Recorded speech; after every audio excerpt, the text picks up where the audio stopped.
Hello and welcome back to the Bearded Accountant podcast. Today is episode 2 of More Money Talks, and today we're joined by Ross Hyde from Short Asset Finance. So, Ross, tell us a little bit about yourself, what you do, how you do it, and what you're all about. Hi, Tom. I'm delighted to be here. Thank you so much for having me as a guest on your podcast. Absolutely brilliant. So I'm Ross, and I own and run my own business called Shore Asset Finance. That involves working with businesses, mainly across the southwest of England, so Devon, Cornwall, wider regions, Dorset, Somerset, helping businesses to access funding for a range of different requirements that they need and generally being their single point of contact. So someone who's at the end of the phone that they can communicate with, offering their traditional approach that is often lacking now. So where businesses would have had a bank manager perhaps 10 plus years ago that they could rely on and they would see regularly. Unfortunately, those days have seemed to have passed. So finance people like myself have stepped in and now work not in that role, but offer a similar service and approach. So, in your asset finance cap sort of thing, what sort of work do you want? Are you looking for commercial properties, or are you there for the clients that are buying assets and they can't necessarily get the funding from the bank? So absolutely a good question, Tom, and the latter. So asset finance focuses on everything that's an identifiable asset outside of property. So that would be the likes of um, construction, transportation, manufacturing, retail, hospitality. The list is endless, but any business that needs assets to run, we help businesses to find funding, offering a friendly and local service, but also helping businesses access most competitive rates because we're not one single pot of lending. We have access to over 90 different lenders from high street banks down to your private lenders and everyone in between. Quite an interesting role because I remember your case study was it a month or so ago? Was it an ice cream shop and you helped them get the refrigeration units? I mean, it's just anything and everything that could go into a business that's asset wise is what you sort of work on, isn't it? Absolutely. So messaging, helping businesses to understand that if it's an asset that they need, then there is generally lending available. And yeah, I absolutely love the diversity of the work that I do. So the ice cream machine um, is a fantastic example of that. And for And anyone that's watching, you'll see how young Ross is. But for those of you listening on Spotify, he's a young lad. So how did you get into this, Ross? What was the sort of background to you? thanks, Tom. Unbelievably, not as young as my baby face might portray, but I'll take it. Take it, mate, because one day they'll stop saying it. They will, and I'm actually dreading the day that stops now. So I fell into finance. It's a story that you would often hear actually from people in the finance industry. Not many people set out or in school to work in financial services. To be honest, they don't really know about it. It's something that you generally discover when Hmm. you enter working career. So I actually started life as a taxi controller, a local taxi firm. So that's where I learned my office experience. And then I ended up working for a large corporate employer called GE Capital. Started working there in 2013 in quite a interesting role for my age, which was actually helping people who were behind on their mortgages to get payment plans, have them get back on track. They might have had a blip. Uh, Life has lots of different twists and turns. So people do fall behind on their mortgages. And my job with a much larger team was to help people get back on track with their mortgages. And then I've worked in various roles, mortgage underwriting, mortgage remediation, which was more analytical, took a mortgage advice qualification. Yeah, ended up as at a mortgage company in London in Hmm. 2016. And then God, a I, long time ago now. yeah, until 2018. And then I moved back to Cornwall. I wasn't sure what I would do. So, not as many financial services jobs in Cornwall. I thought I might be a mortgage advisor. But my path to asset finance was about to begin in 2018 when I started working for a um, local firm in Truro, who I worked for until 2023. So I gained a lot of experience there, met lots of different people, and really harnessed my customer relationship skills, sales skills, until starting my own business, doing what I do now in 2024, Oh, April congrats. 2024. So nearly 2 years now on my own. That's fantastic. But you need a lot of experience to be able to go out on your own, don't you? For what the role that you're doing and the sort of client rapport you've got to be able to build and obtain the finance. It's not something you could just do overnight, is it? No, definitely not. Absolutely not. Um, it's having an open mind, asking questions, being open to learning, taking the training opportunities within an employer or um, what environment you're in. And yeah, just always staying open to learning, challenging yourself. And that's really how I would have ended up where I am now. So day to day, what's your job? I mean, I can say what I think your job is, but I think people might think I'm being a bit mean that you're out on the jolly all the time, seeing clients and having a good old time. That is absolutely the best part of the job. So getting to see clients' businesses is absolutely amazing. And that's I'm working with businesses. So my job is to find businesses to work with. So that's calling businesses, local businesses, emailing, using social media, finding businesses to work with. Um, if I haven't got work on at the time. And then it's getting to know businesses. What do they need? What are they looking for? The businesses that I work with generally are growing. Hmm. They're on a growth trajectory. So they're looking to get a new lorry. They're looking to open a new ice cream shop. They're looking to become more efficient in the manufacturing operation. Um, the list goes on, or that yeah, the list is endless. Generally growing businesses, find the businesses, get to know them, and then when there's a finance need, I will get the financial information, analyze the financial information. So look at financial accounts, do a financial analysis on the accounts, look at bank statements for affordability, do a detailed assessment for the lender. So I stand between a business and a lender who's got the money. So it's my job to position the businesses that I work with in the best possible way, by doing detailed proposals, getting all the information that I need, and making the customer's life as easy as possible in the interim. And then write to the lender, this is the business information, this is who they are, this is the strength of their financials, this is what they're looking to do, what's their objective, and then asking for their support. Out of the 90 lenders that I mentioned, it's my job to understand who to approach. Because you can imagine if I write to 90 lenders for one business, that's a lot of time, a lot of credit searches, and it's not efficient. So So it's what my do you look job. for then when you've got a client, let's pick on the ice cream shop. When you're looking at, you obviously do their affordability assessment, you look at the items that they're buying. Is there certain lenders in the market that will go towards that kind of industry? You've got some that want to do construction and some that want to do, ice cream shops. Is that how it generally works? And you just know who to go to, or is it based on risks? Some are prepared to take more risks on the others, and how do you weed out the lenders?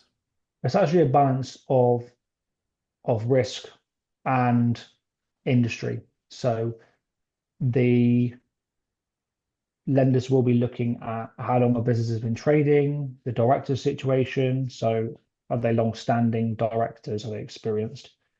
Are they homeowners? If the business has been trading over 3 years, it's more likely to get your better rates, or it will get better rates of interest and more interested lenders than newer businesses.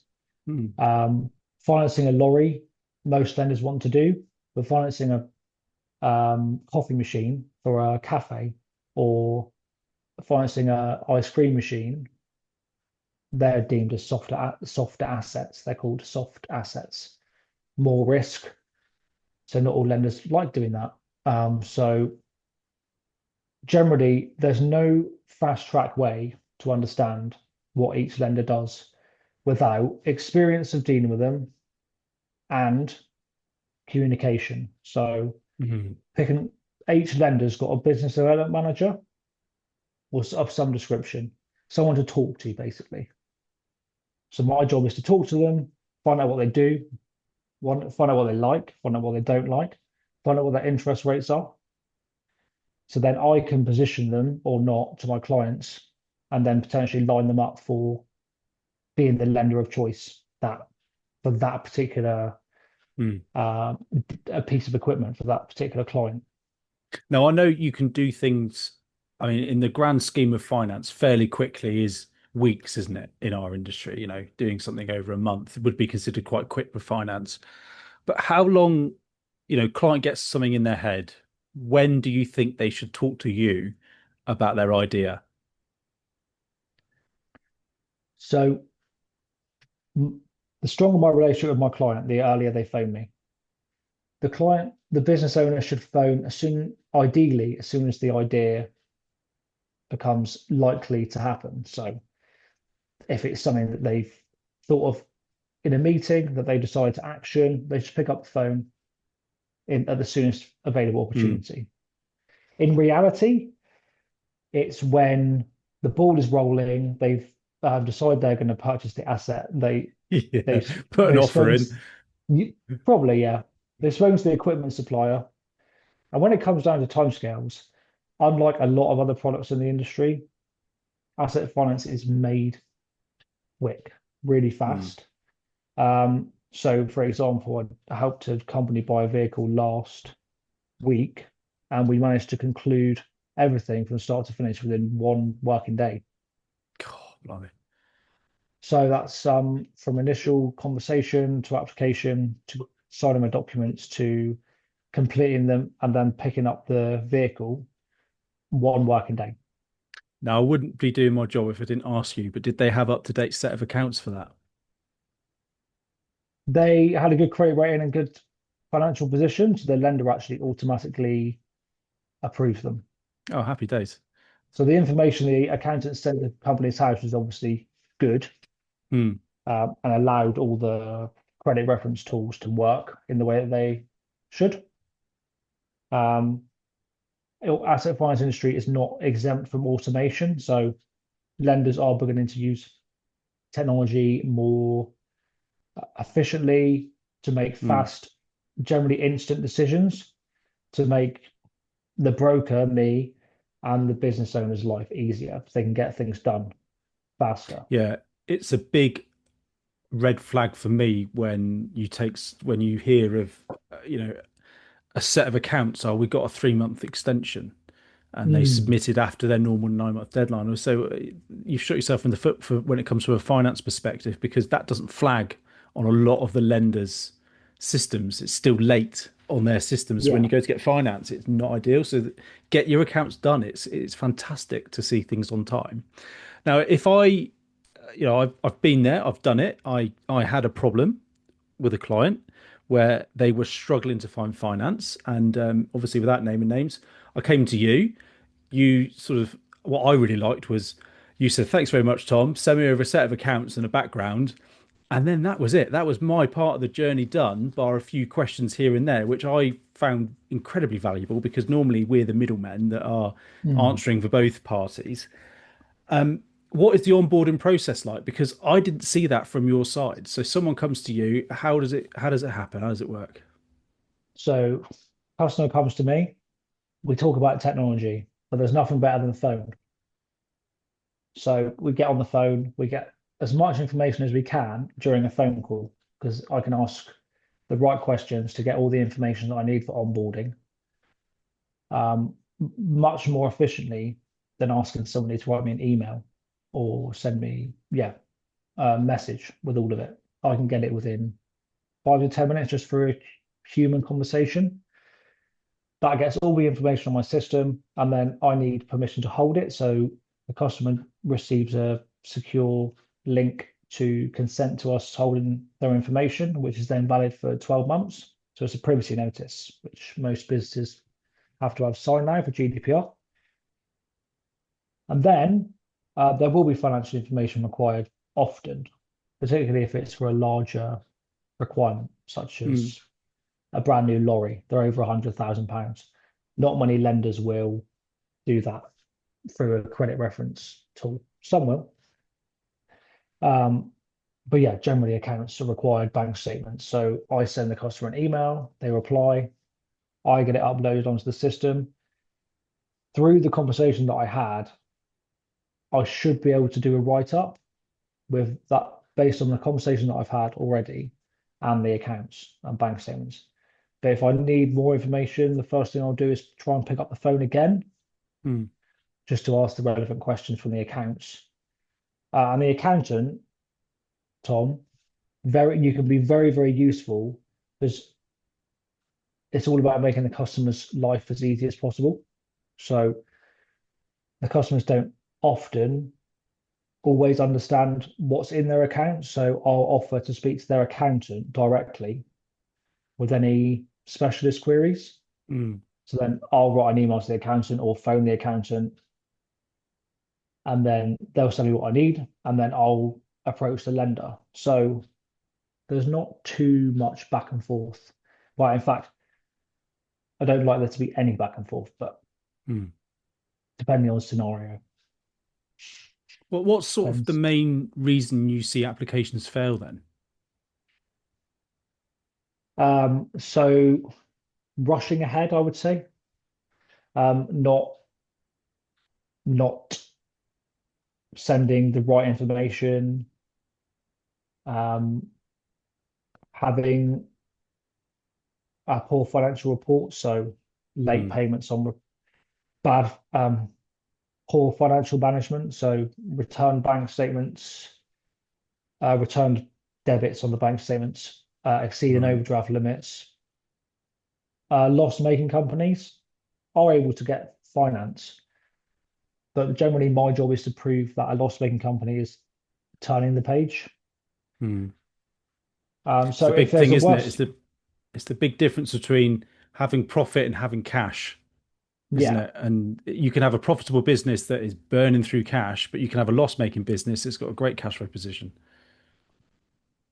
So if a business is in a worsening, deteriorating position, then that will affect their ability to get credit because ultimately the lenders needs to be sure that the company will be around for the tenure of the finance and also that the financing is a good outcome for the Mm. business.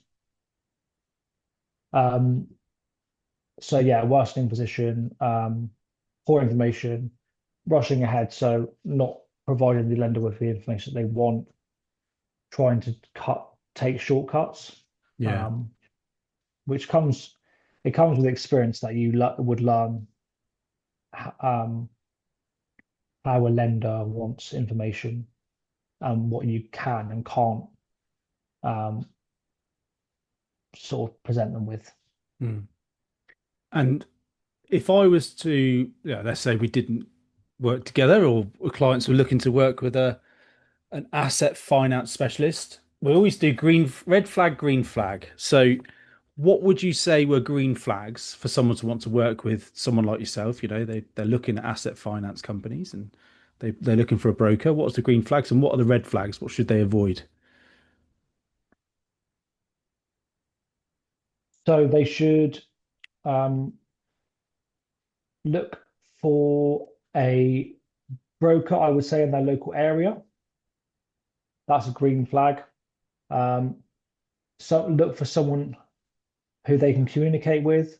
So someone who is, well, can either come and see them or that they can speak to. look for a broker's feedback. So look at their reviews, look at their what their other clients have got to say about Hmm. the work that they do. Um, red flags would be um, sending long lists of emails, long lists of requirements. Um, so making customers do lots of work to get the basic information. As I say, we try to get that information over the phone because it makes everyone's life a lot easier. Um, What about if you guarantees? Because I've seen a couple do that. We'll guarantee you get the finance. And that, to me, when I've seen that, is always the biggest red flag. There's no such thing as a guarantee in this industry. No, I mean, I don't know how any firm is able to guarantee that. Yeah. Um, yeah, if you are looking for um, a firm who's got good marketing, you're drawn in by them. Speak to them, absolutely. They may be the perfect fit. Get a financial quote. Many businesses now, very financially astute. They will speak to numerous brokers, potentially if they're um, specifically if they're new to the markets. They don't have experience with a certain firm. They don't have a Mm. good relationship with their bank. Speak to one, two, three brokers. Get a quote. See what your options are. You'll be able to see and black and white the different perspectives of the firms you're talking to and the quotes that you're being offered. So you can compare and make a good decision. Um, So how do you quote then? How does it work? How do you get paid for what you're doing? so I am the intermediary between the business and the lender. The in the asset finance world, the businesses generally, certainly to me and any broker in my network that I'm part of, the Asset Finance Solutions Network, are not charged advice fees or any fees directly. So we're paid by the lender. In late 2024, there was a really important court ruling which made life much easier for businesses because it meant that brokers who were lending not from their own funds but from a panel of lenders like I have to disclose how much commission they receive. I think Mm. that makes the business's owner's life much easier. They're much more informed. It's more transparent. So we will disclose on more than one occasion throughout the customer's journey per agreement that we set up how much we're paid, and the customer has to provide informed consent for that amount that we're paid. Okay. When does it? So they do the onboarding. Is it when you've got the offer that you then say, look, this is how I'm going to get paid? Or is it from day like the minute you start discussing things? It's actually we have disclaimers on our website, we have disclaimers on the email footer, we disclose within our financial quote. So if we have our initial conversation, you have a finance quote, you will see on the finance quote information about how we're paid. It may not stipulate exactly how much because we might not know at the time, but it will Mm. give and I generally it will give an indication um, of how much or how at least how will be paid. And then once the finance is agreed, you'll be told then how much is received. And then when the finance paperwork is signed, there'll be a separate form. So you'll be generally notified at least two, if not three times. That's good. So transparency is pretty important for you guys then. It's really important and it's something that I strongly believe in. It makes the business owners' lives a lot um, more informed, Mm. more transparent, so they can make better decisions about the firms that they deal with. They know exactly how much commission the brokers are receiving. There's different amounts of work that go into different agreements that are set up. So your um, brokers often operate on a discretionary arrangement. So Mm. um, if there's much more work to do, expect that your broker will be paid more to cover that work. But if there's less work to do and it's quite a straightforward application process, then yeah, it's likely that it will be less. And I'm guessing it's the same with any professional service. If it sounds too good to be true and it's way too cheap than you'd be expecting, then there's generally a good reason for that. Oh yeah, absolutely. I mean, there's finance quotes and generally are indicative, subject to an application, and it's only at offer stage you'll know exactly the rates that you'll be able to obtain. Mhm.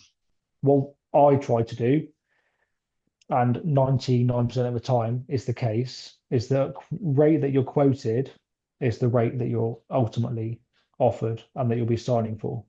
Because it's not helpful for a business to be given a rate and then it be changed later on in the Mhm. process, but it can happen. Um, if things come to light that the broker's not aware of at quote stage, um, the quote's generally based on the broker's assumptions. So the accounts that they're about to see, what they expect to see, the bank statements that they may require, what's on the bank statements. They're generally going to be quoting on the basis that the bank statement conduct is good, but Mm. they might see something on the bank statements which changes the lender because there might be a time to pay arrangement that not all lenders like. There's not a problem with them, but it increases the risk, or there might be a returned payment. Not all lenders like those. So yeah, that then as the risk increases, the rate could change. So what sort of businesses do you want to see coming through the doors for you then? Do you want to see the big, massive corporates, or is it the small family-owned businesses, or a bit in between? That's a fantastic question. It's the businesses that I work with are generally small to medium-sized businesses, family-owned, family or family-run companies from 0 to 100, maybe 200 employees, 0 to 15 million pound turnover. Um, there's no industries that are exempt or that are exempt from working with Mm. me. Um, What's your the favorite though? What's been your favorite so far? Your favorite industry, or one that maybe you weren't ever expecting to have to deal with? that is again really good question. I found a niche in scaffolding actually, scaffolding and Okay. finance. So I work with lots of scaffolders actually across Devon, Cornwall, Somerset, Wales. Um, I carved myself a little bit of a niche. So So license to print money, isn't it? Scaffolding. We're gonna stick something on the street that someone's gonna pay us to store at their house, and then in 2 weeks' mm, time, we'll pick it up, move it to someone else's house, and they'll pay us to store it there as well. I mean, it's a fantastic business model. it's fantastic, yeah. So are Um, you seeing that as a growth market then? Like in the Southwest, are uh, you seeing a lot of scaffolding companies starting up, or are they existing scaffolders that are renewing their equipment? Scaffolders, much like a lot of tradespeople, they will eventually start their own companies. So we see a lot Mm. of people work for an employer for a certain amount of time, they start their own business. Um, there's lots of independent scaffolding, building, ground working firms. Um, I work with a mix of well-established and newer companies. I'd always refer to the startup loan scheme for brand new companies because that is a really, really good source of funding, not something that I am intermediary for. Um, Could you tell us a bit more but about that? Is so it easy I'm to not apply for?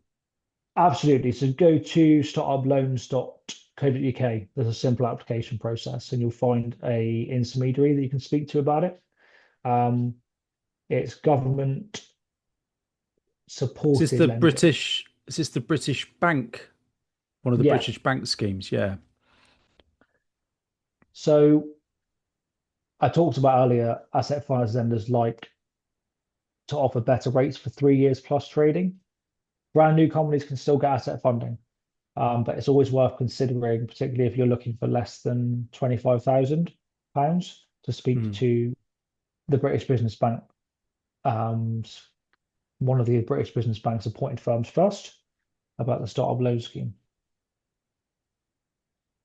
I mean, it's a bit of a no-brainer, really, isn't it? If there's that finance available, and then get a couple of years under your belt, start talking to someone like yourself, and then suddenly you're growing the business and getting another scaffold truck, and off you go. But we're going to get into some, I don't know, opinion corner or something we call it. I normally have a controversy corner, which I sit in most of my life, but Hmm. we'll do a bit of opinion. So, what lesson do you think business owners learn too late? Um, I'm not sure actually. Let me put that one back to you. All right. Well, for me, it's people focus too heavily on profit and not on cash. They focus too heavily on getting that last pound out of everything, but not focusing on the systems they need to have to make sure they stay afloat and they have their cash ready. So I always struggle with clients that come to me and they've been trading for 2 years and they say, "Oh, I've got to, do my accounts," and you're looking at it going, "This is great." But if you'd spoken to me 2 years ago, I'd have helped you set up a savings account so you could save for your VAT, your corporation tax, and your personal tax, and you wouldn't now be in a mess. Because profit is Hmm. great, but cash is what really does keep a business going. That's the thing for me. And if you got any advice that you give to clients, but you don't always follow yourself,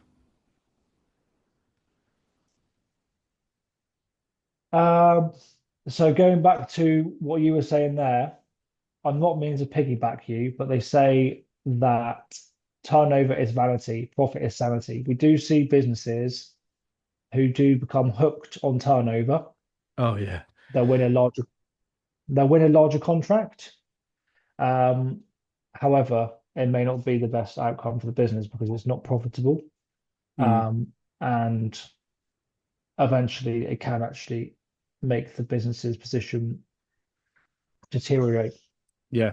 I remember when I was doing my studies, there was a term called overtrading, and Mm, it was something that I thought, you know, people are, they're almost too successful for their own good, aren't they?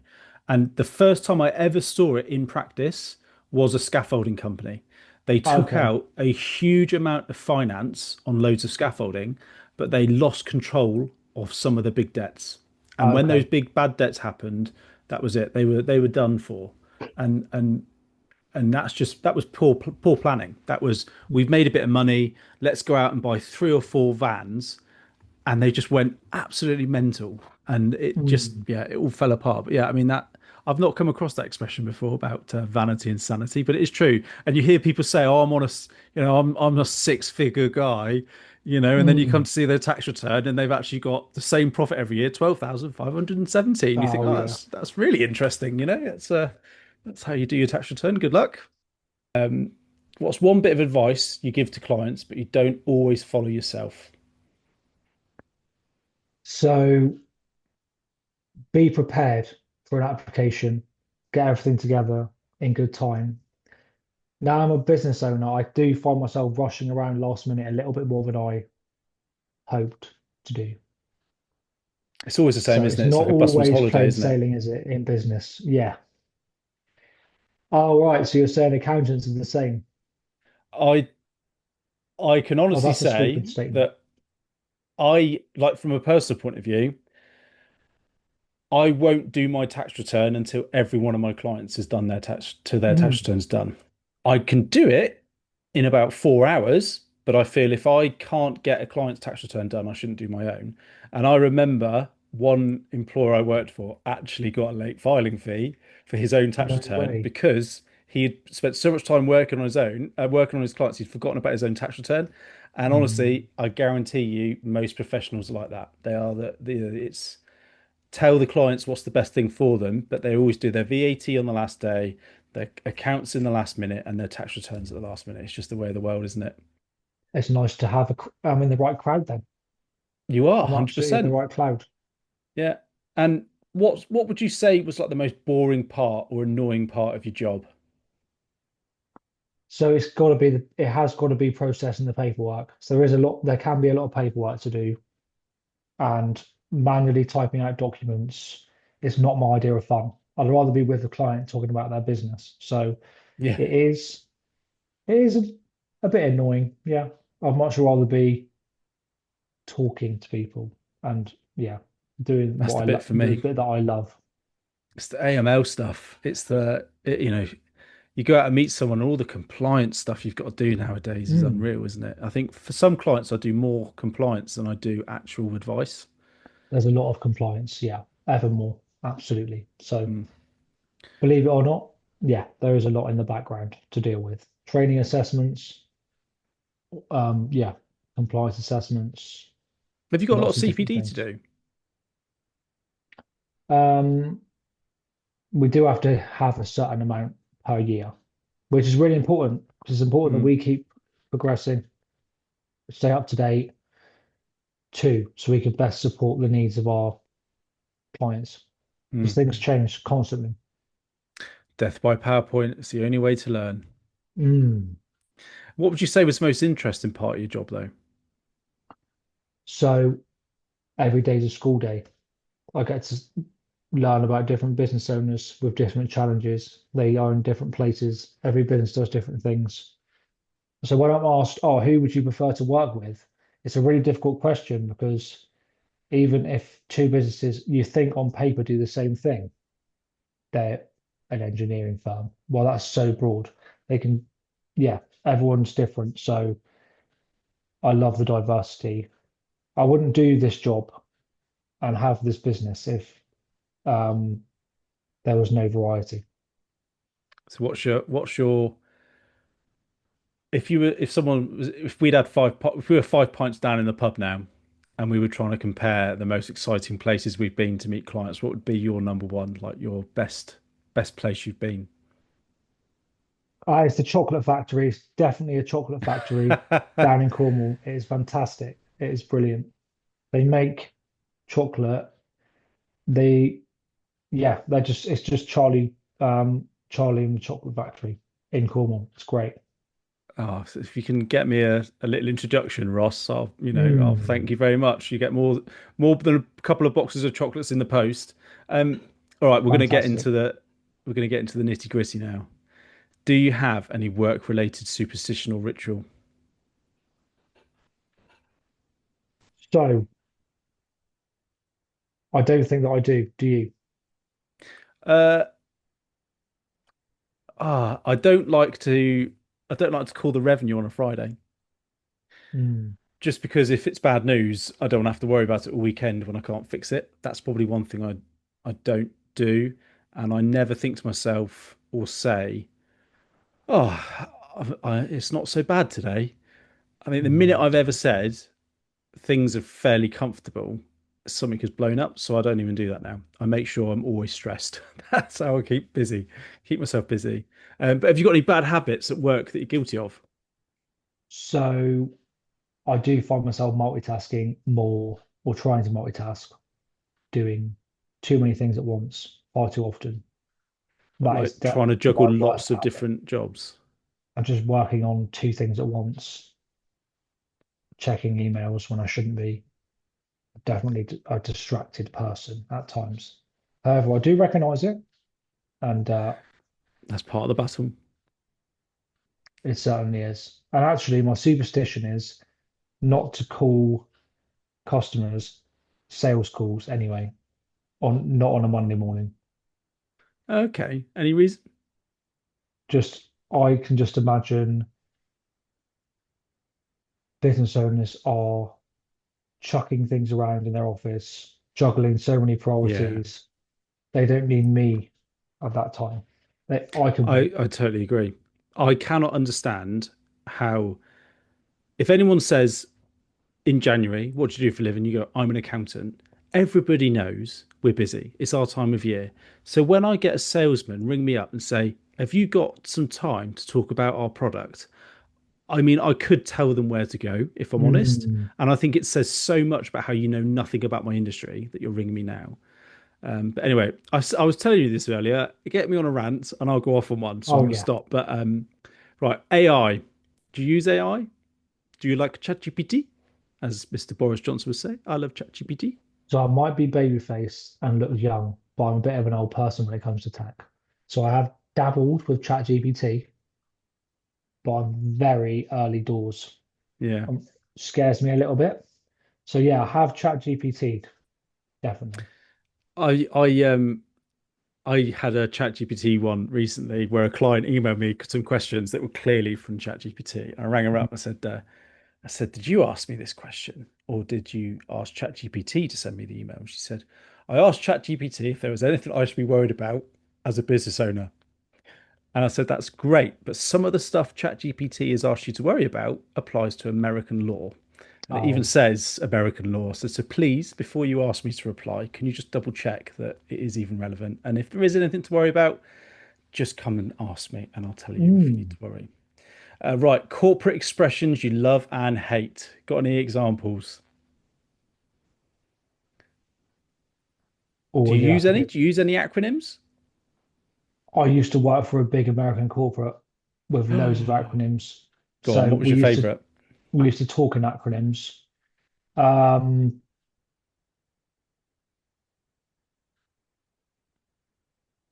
just everything was an acronym. So mine So is JFDI. It was oh a partner when I was working in Newton Abbot.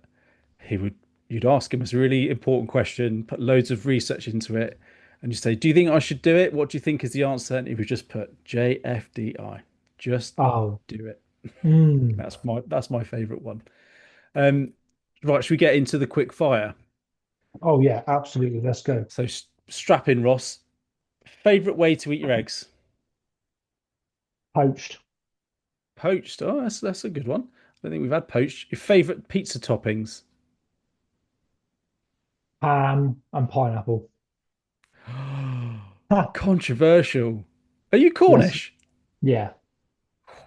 I tell you, there's going to be some uproar. What was the last film you watched? Good night, Mr. Tom. Classic. What was the last artist or song you listened to? I think it was the High Kings, Okay, not heard of them.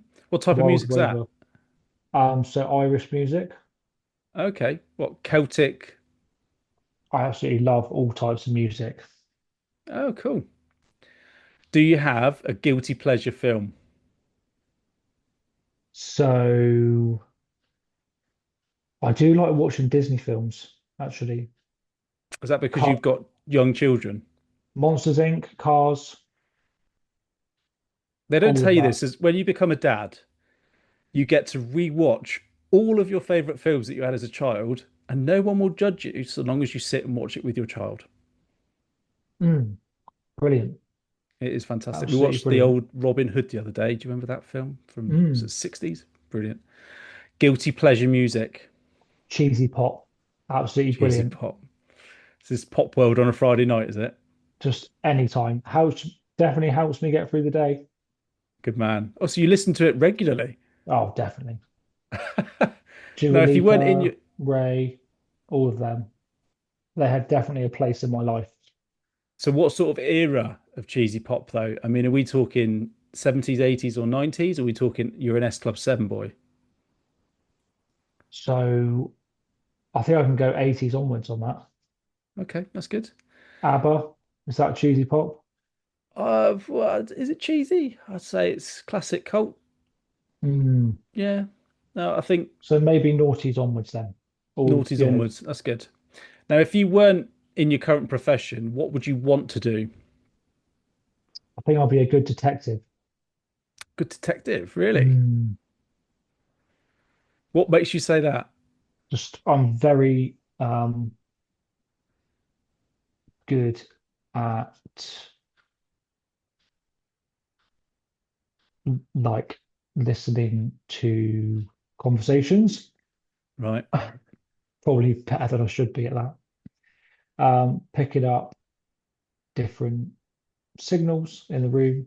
I'm quite nosy, and I've got a mind for detail. That's part of what I do Mm. every day. So I would quite happily dig into someone's history, find out who they are, what they're doing. Yeah, I think Yeah, it's a good I'll one. be quite good at that. But what did you want to do when you were a kid? Policeman. Really? Well, that Hmm. ties into being a detective then, I doesn't know, it? so I might actually be what I wanted to be when I was a kid. It's fantastic. I watched. I can't Maybe I remember who the will. comedian was, but he said they said, "What did you want to be as a kid?" And he said, "I wanted to be an undercover police officer." And I took it so seriously, I didn't tell anyone. It's James Acaster. He said, "I didn't tell anyone whilst I was a kid because I thought if I ever do become an undercover copper, they'll all know that I wanted to do it as a kid, and I'll be rumbled." And I thought, brilliant, Oh yeah, absolutely brilliant. Right, a profession that frustrates you the most. accountants. Go on. Often you get a bad service from an accountant, I'm afraid. Sorry. So that's where you stand out, Tom, thankfully. Thank you, Um, Ross. Well recovered. so accountants, and I'm going to add solicitors in as well. They're very, very, very slow.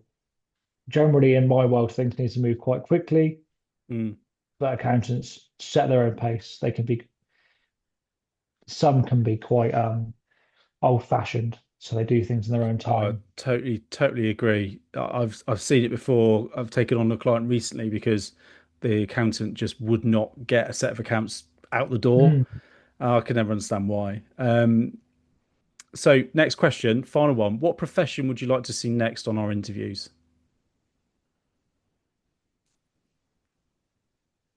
So, could you get a commercial mortgage person on your interviews? Oof. Would I want to, Ross? Hmm. You can get the other side of the coin.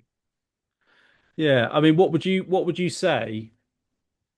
Oh, well, if you were asking a commercial mortgage, would it be a broker or a lender?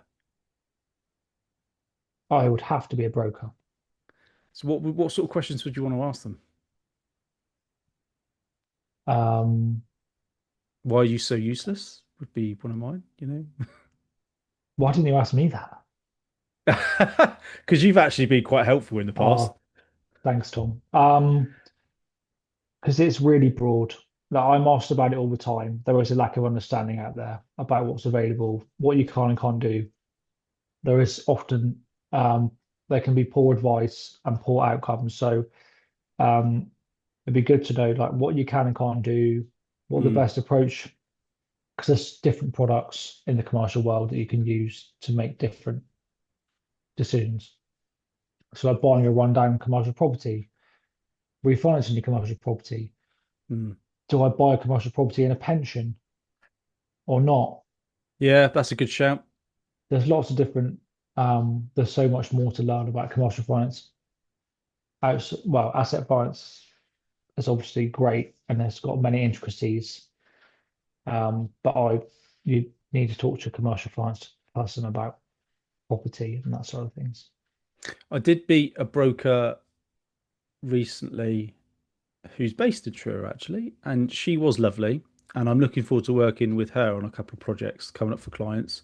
So I'm really hoping she does change it for me because she's the only commercial mortgage broker I've met that actually asked me about me and my business, and it wasn't just what's the client after and what's the value. Oh, That's what right. winds me up. Like there was no communication of thanks for calling me, thank you for the introduction. It was how much do they want?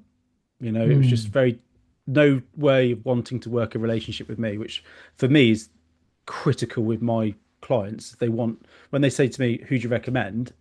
I have to give them names of people that I genuinely do recommend, mm, and a big part of that is me being able to work with them.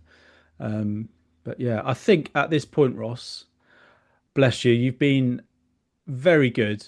You've been fantastic at answering questions. Really appreciate your time. And I think we'll wrap it up here.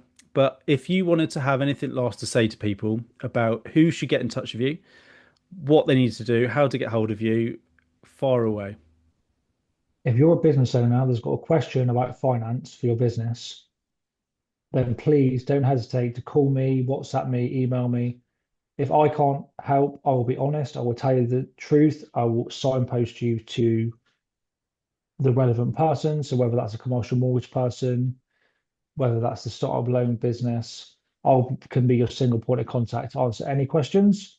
No questions is a stupid question. So speak to me, Ross Hyde. All of my contact details are on my LinkedIn or my website, shoreassetfinance.co.uk. It's Ross Hyde. And yeah, I'm sure Tom will put my contact details Oh, when he shares definitely. this podcast as well. So Yeah, and please, thank you, Ross. I really appreciate it. And thank you to everyone for tuning in. Make sure you give us a like and follow. And if you want to attend and be on the Bearded Accountant podcast, it's in its early days, we're still learning, then just drop us a message because it's been an absolute pleasure and it's lovely working with people like Ross. Can't speak more highly of him as a chap and a business owner. And yeah, keep it going, guys. All the best. thank you.